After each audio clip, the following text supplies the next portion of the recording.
بسم اللہ الرحمن الرحیم۔ السلام علیکم دوستوں، ادبستان میں خوش آمدید۔ اگر آپ ہمارے چینل پر نئے ہیں تو ہمارے چینل کو سبسکرائب کریں اور ساتھ موجود بیل آئیکن کو پریس کر دیں تاکہ آپ کو ہماری ہر اپڈیٹ پر وقت مل سکے۔ شکریہ۔ بسم اللہ الرحمن الرحیم۔ ملک شاہ سلجوق، مصنف اسلم راہی ایم.اے۔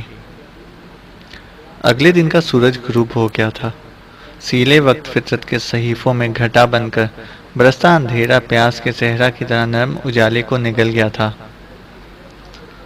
آسمان کے چاروں طرف برگل پر لہو کی تازہ لکیروں کی طرح شفق پھول گئی تھی۔ بے وطن مسافروں جیسے پرندے اپنے گھونسلوں کو جا چکے تھے۔ تادیب اور حدود الہی سے بے پرواز شیطانی اور بدی کے محرک قوتیں مستور اور ماورا رہ کر سفلی خواہشات کے ساتھ دھواں شام غم کی طرح پھیلنا شروع ہو گئی تھی۔ شہر کی فصیل ہوا کے سفر میں ادھورے خوابوں میں تعبیروں اور بے چہرہ تصویروں کی طرح چپ اور ملول تھی۔ ایسے میں شہر کی مسجدوں میں جب عشاء کی پہلی اذان سنائی دی تب شہر کے اندر ایک ایسا انقلاب برپا ہو گیا۔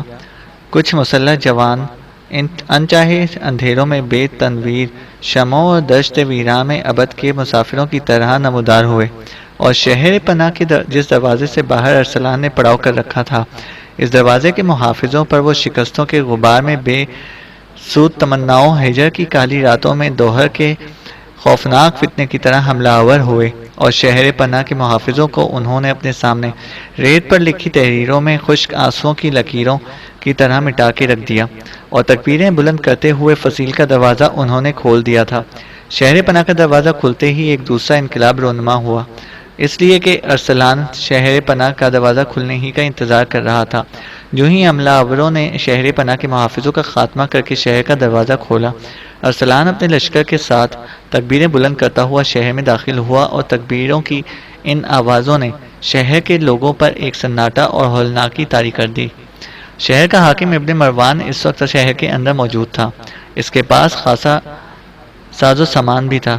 وہ اس لشکر کے ساتھ نکلا اور ارسلان کی راہ روک کر کھڑا ہوا۔ شہر کی فصیل کے اوپر اس کا محافظ لشکر بھی تھا۔ اسے بھی نے حملہ آوروں کا مقابلہ کرنے کے لیے فصیل سے اترنے کا حکم دے دیا تھا۔ شہر میں داخل ہوتے وقت ارسلان نے اپنے لشکر کی تنظیم کو برقرار رکھا۔ جو ابن مروان اپنے لشکر کے ساتھ اس کے سامنے آیا، ارسلان اس پر اندھیروں کی صفاقی بکھرے ہوئے دریا کی تلاطم موجوں کی طرح حملہ آور ہوا۔ شہر کے اندر زور کا رن شروع ہو گیا۔ ارسلان اور اس کے لشکری خاک کے ذروں کو کندن، بھوری دھوپ کو زہرے بھرے میں تبدیل کر دینے والے کیمیا گروں اور آفاق کے اسرار میں فطرت تک کو ذبح کر دینے والے وقت کی کائنات کے ہولناک نقیبوں کی طرح حملہ آور ہوتے ہوئے اپنے سروں پر آنے والی ابن مروان کے لشکروں کی صفوں کو تخیل کے نقش و نگار، تپتی راہ گزر کے غبار، دھواں خد و خال اور سوکھی شاخوں کی زرد پتوں کی طرح کاٹنے اور توڑنے لگے تھے۔ یوں جزیرہ ابن عمر مسلمانوں کے ہاتھوں فتح ہوا۔ وہاں کا حاکم ابن مروان سلطان کے خلاف بغاوت کرنے والے جس قدر لشکری تھے، ان کا خاتمہ کر دیا گیا اور نظم و نسق درست کیا جانے لگا۔ انطاکیہ شہر میں ایک روز لیوکس اپنے کمرے میں اکیلا بیٹھا ہوا تھا کہ اس کے کمرے میں اچانک اخیموت داخل ہوا۔ اسے دیکھتے ہی لیوکس اپنی جگہ سے اٹھ کھڑا ہوا، بڑے احترام اور بڑی ارادت مندی کا مظاہرہ کرتے ہوئے اسے اپنے قریب ایک نشست پر بیٹھنے کے لیے کہا۔ اخیموت آگے بڑھ کر بیٹھ گیا۔ کچھ دیر کمرے میں خاموشی رہی، پھر اخیموت نے لیوکس کو مخاطب کرتے ہوئے کہنا شروع کیا۔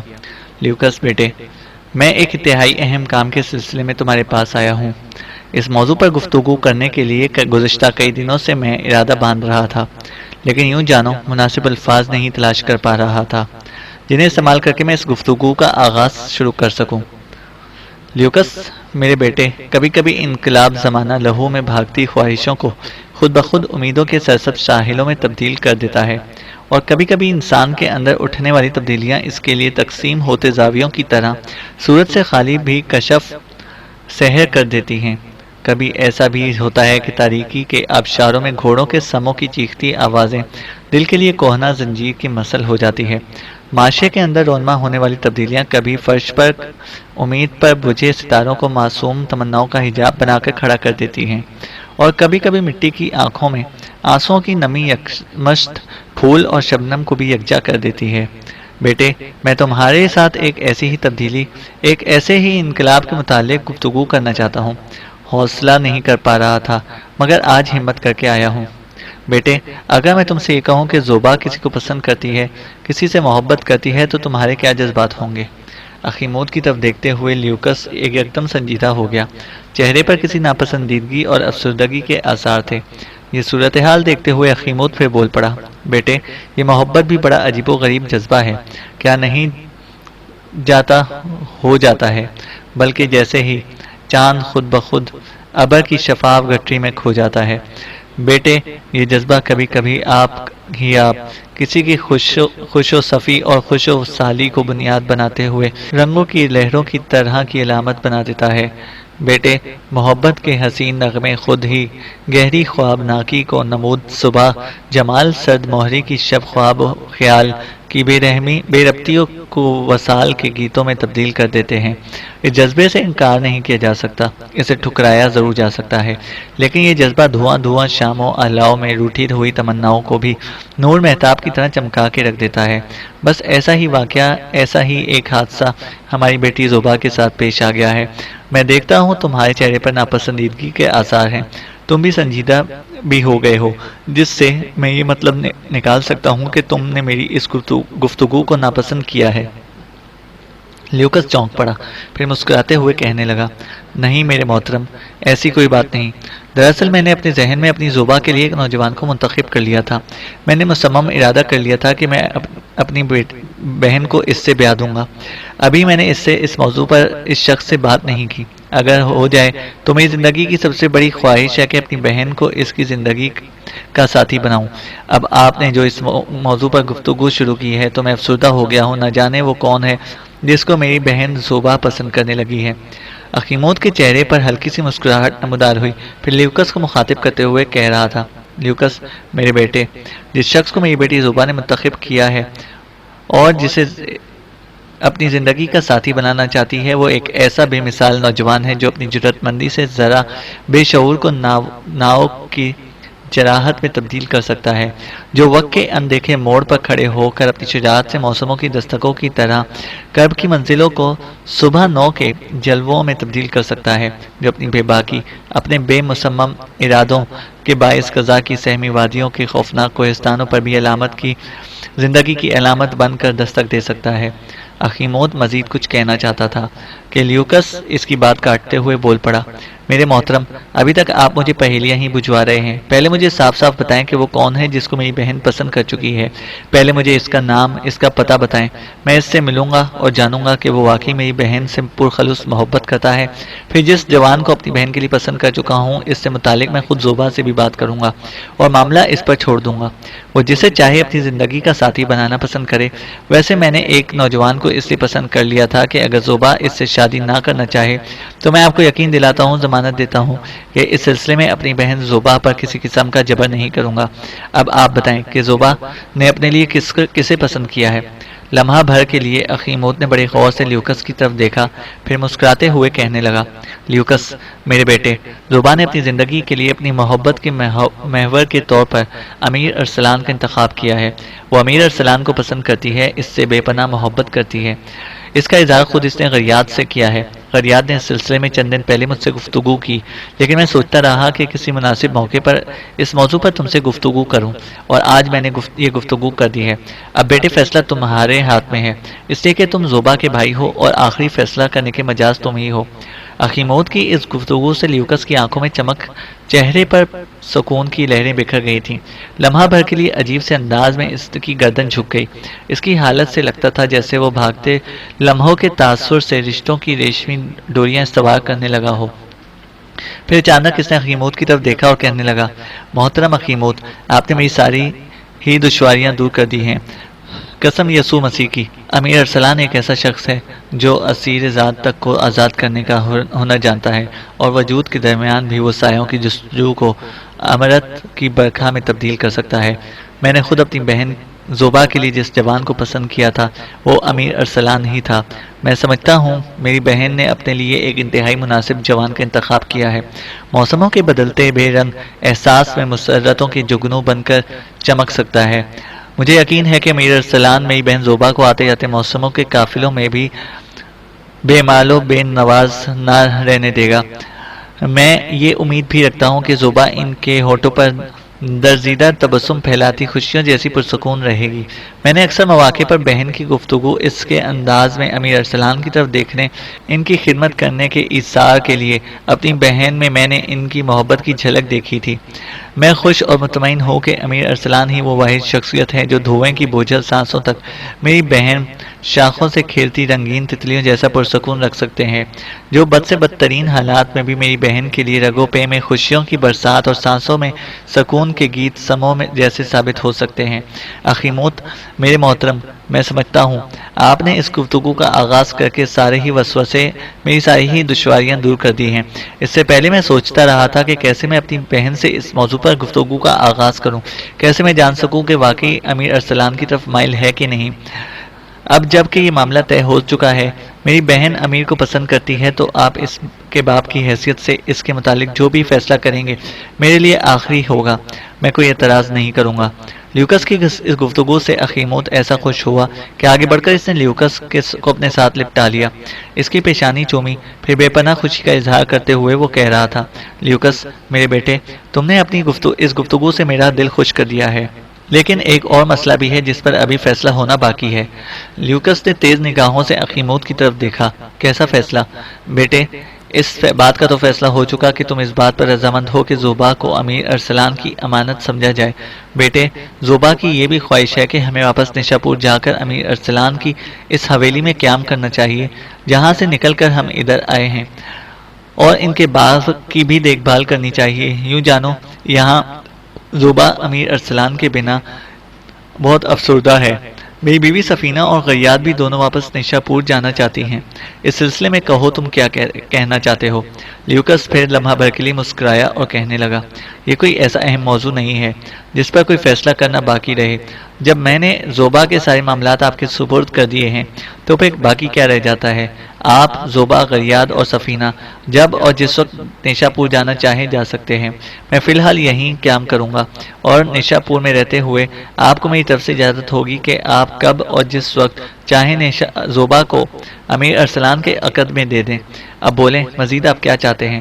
اخیموت منہ سے کچھ نہ بولا، اپنی جگہ پر اٹھ کھڑا ہوا۔ نگاہوں میں اس نے لیوکس کا شکریہ ادا کیا، پھر وہ اس کمرے سے نکل گیا۔ جن دنوں ارسلان فخر الدولہ کے ساتھ میاں فارکین اور جزیرہ ابن عمر کی تسخیر میں مصروف تھا اور سلطان اصفہان میں قیام کیے ہوئے تھا، حلب کا ایک متنازع مسئلہ اٹھ کھڑا ہوا۔ دراصل حلب کا حکمران مسلم بن قریش ایک جنگ میں سلیمان بن قتلمش کے ہاتھوں مارا جا چکا تھا۔ اس کے مارے جانے کے بعد حلب شہر پر ایک عباسی امیر ابن حسین نے قبضہ کر لیا تھا، اور حلب شہر کی مزید بدقسمتی کہ شہر کا جو قلعہ تھا اس پر مسلم بن قریش کا چچا زاد بھائی سالم بن مالک قابض ہو گیا تھا۔ یوں حلب شہر میں بیک وقت دو حکمران بن گئے، شہر کا حکمران ابن حسین اور قلعے کا حکمران سالم بن ملک رہا۔ حلب کا حکمران مسلم بن قریش چونکہ سلیمان بن قتلمش کے ساتھ جنگ میں مارا جا چکا تھا اور سلیمان بن قتلمش نے اسے شکست دی تھی، لہذا حلب کا صحیح دعوے دار سلیمان بن قتلمش ہی تھا۔ سلیمان بن قتلمش کا بھی خیال تھا کہ مسلم بن قریش کے مارے جانے کے بعد اب اس کے حلب پر قبضہ کرنے کی راہ میں کوئی اور مزاحمت نہ ہوگی، اور اگر کسی نے مزاحمت کرنے کی کوشش کی تو وہ اس کو مسلم بن قریش ہی کی طرح کچل کے رکھ دے گا۔ انہی ارادوں کے تحت سلیمان بن قتلمش نے حلب پر اپنی ملکیت کا دعویٰ کیا۔ شہر کا والی ابن حسین کو جب خبر ہوئی کہ سلیمان حلب شہر کو اپنے علاقے میں شامل کرنا چاہتا ہے، اس نے شہر کے دروازے بند کر لیے اور تیز رفتار قاصد اس نے سلیمان بن قتلمش کی خدمت میں روانہ کیے، ساتھ ہی تحائف اور نذرانے بھی بھیجے اور سلیمان سے استدعا کی کہ حلب شہر پر قبضہ کرنے کے لیے طاقت کا استعمال نہ کرے، کیونکہ وہ خود سلطان ملک شاہ سلجوقی کے حکم کا انتظار کر رہا ہے۔ اگر سلطان نے اجازت دے دی کہ حلب شہر کو سلیمان بن قتلمش کے حوالے کر دیا جائے تو بغیر کسی مزاحمت کے حلب شہر سلیمان کے حوالے کر دیا جائے گا۔ سلیمان نے ابن حسین کی اس پیشکش پر یقین کر لیا اور حلب شہر پر حملہ آور ہونے سے گریز کیا، لیکن ابن حسین بڑا چالاک اور عیار شخص تھا۔ وہ دوہری چال چل رہا تھا۔ سلیمان بن قتلمش کو بطفل تسلی دینے کے بعد اس نے درپردہ شام کے حکمران تاج الدولہ سے رابطہ قائم کیا، اس طرح کی طرف قاصد بھجوائے اور اسے پیغام بھیجا کہ فوراً ایک جرار لشکر کے ساتھ حلب پہنچے اور شہر پر قبضہ کر لے۔ یہاں یہ امر بھی دلچسپی سے خالی نہ ہوگا کہ ان دنوں پہلو بہ پہلو سلجوکیوں کی 4 سلطنتیں یا 4 حکومتیں قائم تھیں۔ پہلی عراق و ایران پر، اس کو سلاجقہ بزرگ کہتے تھے اور اس سلطنت کا مالک سلطان ملک شاہ سلجوکی تھا۔ دوسری سلطنت کو سلاجقہ عراق کہتے تھے، اس میں عراق کے علاقوں کے علاوہ مشرقی ایران شامل تھا، اس پر مغیث الدین محمود سلجوکی حاکم تھا۔ تیسری سلطنت سلاجقہ کرمان کہلاتی تھی، اس پر سلطان ملک شاہ سلجوکی کے چچا کاورد بن چغری بیگ کی اولاد حکمران تھی۔ چوتھی سلطنت سلاجقہ شام کہلاتی تھی اور اس کا حکمران تاج الدولہ تھا۔ پانچویں سلطنت سلاجقہ ارض روم کہلاتی تھی اور اس کا حکمران سلیمان بن قتلمش تھا۔ سلجوکیوں کی رومی اور اناطولیہ کی سلطنت کے سربراہ سلطان بن قتلمش کو دھوکہ دیتے ہوئے ابن حسین نے سلجوکیوں کی شامی سلطنت کے سربراہ تاج الدولہ کو لشکر لے کر آنے اور حلب پر حملہ کرنے کی دعوت دے دی تھی۔ اب حالت یہ تھی کہ تاج الدولہ پہلے ہی شہر پر نظریں جمائے ہوئے تھا، وہ صرف اگر خوفزدہ تھا تو اناطولیہ کے سلجوکی حکمران سلیمان بن قتلمش سے تھا اور اسی کی وجہ سے وہ حلب پر لشکر کشی کرنے سے رکا ہوا تھا۔ اب جو ابن حسین نے خود اسے دعوت دی کہ آ کر وہ حلب پر قبضہ کر لے تو اس نے ایک بہت بڑا لشکر تیار کیا اور حلب کی طرف روانہ ہوا۔ ساتھ ہی اس نے بیت المقدس میں اپنے والی امیر ارتک سے بھی کہا کہ وہ بھی ایک لشکر لے کر حلب کا رخ کرے۔ یہ وہی ارتک بن ارسک تھا جس سے اس کے کچھ امور کی وجہ سے سلطان ملک شاہ سلجوکی ناراض ہو گیا تھا۔ یہ پہلے سلطان کے سالاروں میں شامل تھا اور اس ناراضی کی بنا پر یہ ارتک بن ارکس نیشا پور سے شام میں تاج الدولہ کے پاس چلا گیا تھا اور تاج الدولہ نے اس کی عزت افزائی کرتے ہوئے اسے بیت المقدس کا والی مقرر کر دیا تھا۔ یہ ساری کارروائی سلطان ملک شاہ سلجوکی کی ناراضی کو نظر انداز کرتے ہوئے کی گئی تھی۔ بہرحال تاج الدولہ اور ارتک بن ارکس آگے پیچھے بڑے بڑے لشکروں کو لے کر حلب کا رخ کر رہے تھے۔ ادھر سلیمان بن قتلمش کو جب خبر ہوئی کہ حلب کے حاکم حکمران ابن حسین نے اس کے ساتھ دھوکہ اور فریب کیا ہے اور یہ کہ اس کو روک کر اس نے شام کے تاج الدولہ کو حلب پر قبضہ کرنے کی دعوت دے دی ہے، تب جلدی جلدی اس نے ایک لشکر تیار کیا اور بڑی برق رفتاری سے وہ اناطولیہ کے میدانوں سے نکل کر آگے بڑھا۔ چاہتا تھا کہ تاج الدولہ اور ارتک بن قسک کو حلب پہنچنے کا موقع ہی نہ دے اور راستے میں ان کی راہ روک کر کھڑا ہو جائے۔ یہ ارادہ کرنے کے ساتھ ہی سلیمان بن قتلمش نے حلب کی بجائے اس شاہراہ کا رخ کیا جس پر بڑی تیزی سے تاج الدولہ حلب کا رخ کیے ہوئے تھا۔ اس بار سلیمان قتلمش کا ولی عہد اور اس کا بیٹا کلیچ بن سلیمان بھی اس کے ہمراہ تھا۔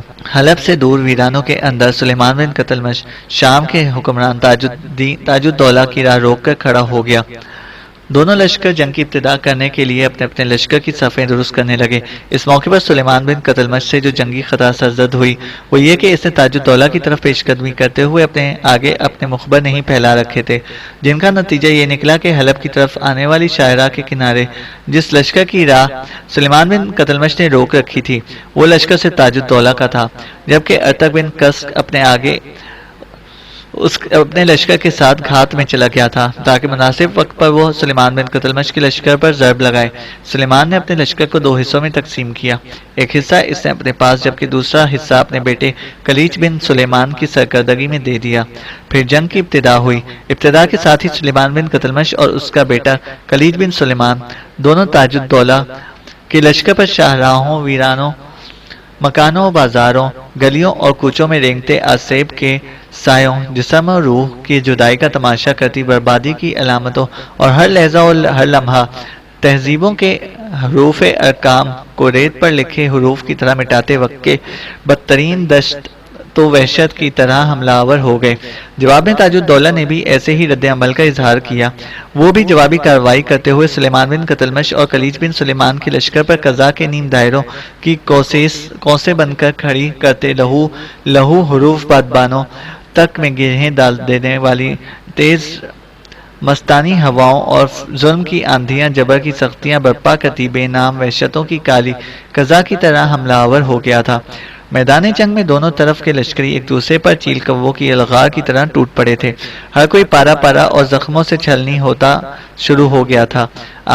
آفات و علام میدان جنگ میں بہر بے کراں کی طرح ناچ اٹھے تھے۔ سلیمان بن قتلمش اور اس کے بیٹے کلیج بن سلیمان کی بدقسمتی کہ جنگ جب خوب بھڑک اٹھی تو ایک طرف سے ارطغرل بن ارکس اپنے حصے کے لشکر کے ساتھ نمودار ہوا اور وہ سلیمان بن قتلمش کے لشکر پر افسردہ اور ملول کر دینے والی سنگین وحشت ناکی ظلم و ستم کی یورش اور چہروں کو زرد، جسموں کو لاغر، دلوں کو افسردہ اور آنکھوں کو پرنم کر دینے والی ابتلاؤں کے ہجوم کی طرح حملہ آور ہو گیا تھا۔ اس حملے سے لمحوں کے اندر سلیمان بن قتلمش کے لشکر میں کمزوری کے آثار نمودار ہونا شروع ہو گئے۔ تھوڑی دیر پہلے جہاں سلیمان بن قتلمش کے سامنے تاج الدولہ کے لشکر کی حالت ڈوبتے سورج کے دھندلکوں اور بے کفن لاشوں جیسی ہونا شروع ہو گئی تھی، وہاں اب خود سلیمان بن قتلمش اور اس کے بیٹے کلیج بن سلیمان کی حالت تپش و ولولے میں جھلسے زندگی کے خمار سے بھی بدتر ہونا شروع ہو گئی تھی۔ سلیمان بن قتلمش اور اس کے بیٹے کلیج بن سلیمان نے اپنے لشکریوں کو سنبھالنے کی سرتوڑ کوشش کی، چلا چلا کر انہیں اپنی پوری قوت سے حملہ آور ہونے کے لیے اکسایا، لیکن تاج الدولہ اور ارطغرل بن ارکس کے متحدہ حملوں کے سامنے ان کی کوئی پیش نہ گئی۔ لمحہ بلمحہ ان کے پاؤں اکھڑنے لگے، یہاں تک کہ سلیمان بن قتلمش کے لشکری بھاگ کھڑے ہوئے۔ سلیمان کے وہم و گمان میں بھی یہ بات نہ آ سکتی تھی کہ اس کے لشکری کچھ اس بری طرح شکست کھا کر بھاگ اٹھیں گے۔ کچھ مورخین کا خیال ہے کہ سلیمان بن قتلمش ایک خوددار شخص تھا، لہذا اس نے بھاگنے یا دشمن کے ہاتھوں گرفتاری پر موت کو ترجیح دی۔ اس نے خود اپنے خنجر سے اپنی شہرک کاٹ کر اپنے آپ کا خاتمہ کر لیا۔ دوسرے مورخین یہ بھی لکھتے ہیں کہ سلیمان بن قتلمش جنگ میں لشکر کے آگے رہتے ہوئے لڑائی کے دوران مارا گیا۔ بہرحال شکست کی صورت میں اور سلیمان بن قتلمش کے مارے جانے کے بعد بچے کھچے لشکر کو لے کر سلیمان بن قتلمش کا بیٹا کلیج بن سلیمان اناتولیہ کے میدان کی طرف بھاگ کھڑا ہوا۔ سلیمان بن قتلمش کی ہلاکت کے بعد اناتولیہ کے سلجوکیوں کی حکومت ختم نہیں ہوئی، بلکہ ان کے اندر بڑے بڑے نامور سلطان پیدا ہوئے، جن میں خاص طور پر سلطان الدین سلجوکی قابل ذکر ہے۔ اناتولیہ کے میدانوں میں ان کا آخری سلطان غیاث الدین مسعود تھا، جس کی سلطنت کو مغلوں نے حملہ آور ہو کر ختم کر دیا تھا، لیکن مغل بھی وہاں پاؤں نہ جما سکے، اس لیے کہ سلجوکی ترکوں کی جگہ وہاں عثمانی ترکوں نے حکومت قائم کر لی تھی۔ دراصل عثمانی اور سلجوکی ترک ایک ہی نسل سے تعلق رکھتے تھے، بلکہ ان کا جد امجد بھی ایک ہی تھا، جس کا نام اوغوز خان تھا، اور یہ حضرت ابراہیم علیہ السلام کا معاصر تھا۔ اوغوز خان کی مناسبت سے ترکوں کو اوغوز ترک یا قوم اوغوز بھی کہا گیا۔ اوغوز ترکوں کی ایک شاخ ترکمان بھی تھی جو ترکی لفظ سے ہے اور اس کے معنی عظیم ترک کے ہیں۔ اوغوز ترکی نے دنیا میں عظیم الشان حکومتیں قائم کی۔ سلجوکی، عثمانی، کالی بھیڑوں والے ترک، صفوی اور ہندوستان کے قطب شاہی اور عادل شاہی خاندان اوغوز یا ترکمان ترکوں کے قبیلے سے تعلق رکھتے تھے۔ دراصل ترکوں کے جد امجد کا نام اوغوز خان تھا، جس کی 2 بیویاں تھیں۔ پہلی سے 3 بیٹے تھے، ایک کا نام کون خان، دوسرے کا نام آئی خان اور تیسرے کا نام یوم خان تھا۔ کون خان سے عثمانی ترکوں کی نسل چلی اور دوسرے بھائیوں سے دوسرے قبیلے پھلے پھولے۔ اوغوز خان کی دوسری بیوی سے بھی 3 ہی بیٹے تھے، پہلے کا نام کوک خان، دوسرے کا نام تاغ خان، تیسرے کا نام تنگیز خان تھا۔ اسی تنگیز خان کی نسل سے ہی سلجوکی ترک نکلے۔ باقی 2 بھائیوں سے بھی ترکوں کی مختلف شاخیں اور نسلیں مختلف خطوں میں آباد ہوئیں۔ اوغوز خان کی بڑی بیوی سے، جو اس کے 3 بیٹے کون خان، آئی خان اور یلیز خان تھے، ان کے نام ان کے باپ اوغوز خان نے بڑی سوچ بچار کے بعد رکھے تھے۔ کون کے معنی سورج اور دن کے ہیں، جبکہ آئی خان کے معنی چاند کے ہیں۔ تیسرے بھائی یلدیز خان کے نام کے معنی ستارہ اور سیارہ کے ہیں۔ اسی طرح اس کی دوسری بیوی سے جو بیٹے تھے جن کے نام کوک خان، تاغ خان اور تنگیز خان تھے، ان میں کوک کے معنی آسمان اور نیلے کے ہیں، تاغ کے معنی پہاڑ کے ہیں، جبکہ تنگیز کے معنی سمندر کے ہیں۔ بعد میں اسی لفظ تنگیز کو بگاڑ کر منگولوں نے اپنے سردار کا نام چنگیز خان رکھ لیا۔ بہرحال اپنے باپ سلیمان بن قتلمش کے مارے جانے کے بعد اس کا بیٹا کلیج اپنے بچے کچے لشکر کو لے کر اناتولیا کی طرف بھاگ گیا اور وہاں اس نے اپنی سلطنت کو مستحکم کرنا شروع کر دیا۔ دوسری جانب حلب کا شہر کا والی ابن حسین بھی بڑا عیار اور بڑا تیز شخص تھا۔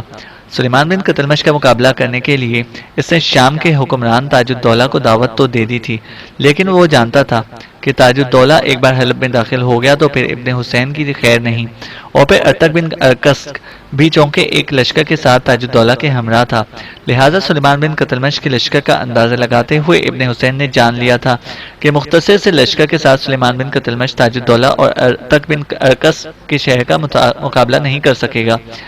انہی اندیشوں کے تحت اس نے تیز رفتار قاصد سلطان ملک شاہ سلجوقی کی طرف روانہ کیے، سارے حالات سے آگاہ کیا اور ساتھ ہی سلطان سے یہ بھی التماس کی کہ میں کسی بھی صورت یہ پسند نہیں کروں گا کہ تاج الدولہ آگے بڑھ کر حلب پر قابض ہو، لہٰذا میں سلطان سے التماس کرتا ہوں کہ سلطان خود اپنے لشکر کے ساتھ آئے اور حلب شہر پر تسلط لے لے۔ اس طرح جہاں ابن حسین نے تاج الدولہ کو سلیمان بن قتلمش کے خلاف کیا، اب اسی انداز میں وہ تاج الدولہ کا خاتمہ سلطان ملک شاہ سلجوقی کے ہاتھوں کروانا چاہتا تھا۔ اب صورتحال یہ سامنے آئی کہ سلیمان بن قتلمش کو شکست دینے اور اس کے میدان نے جنگ سے بھاگ جانے کے بعد تاج الدولہ نے حلب کا رخ کیا۔ ابھی وہ شہر کے قریب تھا کہ ابن حسین نے اس کی طرف پیغام بھجوایا کہ میں نے ساری صورتحال سے سلطان ملک شاہ سلجوقی کو مطلع کر دیا ہے۔ اگر سلطان نے مجھے اجازت دی کہ میں شہر پر تمہارے حوالے کر دوں تو میں کسی پس و پیش کے بغیر شہر تمہارے حوالے کر کے شہر سے نکل جاؤں گا۔ تاج الدولہ شاہد ابن حسین کی عیاری سے پہلے ہی واقف تھا، اس نے ابن حسین کی ان باتوں پر اعتبار نہ کیا اور بڑی سختی سے اس نے شہر کا محاصرہ کر لیا۔ محاصرے کے دوران اہل شہر میں سے کچھ لوگوں نے در پردہ تاج الدولہ سے ساز باز کر لی، اس کے ساتھ ایک وقت مقرر کیا اور اسے یقین دلایا کہ وہ اسی وقت شہر کا دروازہ کھول دیں گے، لہٰذا وہ اپنے لشکر کے ساتھ شہر میں داخل ہو کر شہر پر قبضہ کر لے۔ تاج الدولہ نے اس تجویز کو پسند کیا، لہٰذا اہل شہر نے جو وعدہ تاج الدولہ سے کیا اسے پورا کر دکھایا۔ جو وقت انہوں نے مقرر کیا اس وقت انہوں نے شہر پناہ کا دروازہ کھول دیا، جس کے ذریعے تاج الدولہ اپنے لشکر کے ساتھ شہر میں داخل ہوا۔ ابن حسین اپنی جان بچانے کے لیے شہر سے بھاگ گیا اور یوں تاج الدولہ کا حلب شہر پر قبضہ ہو گیا۔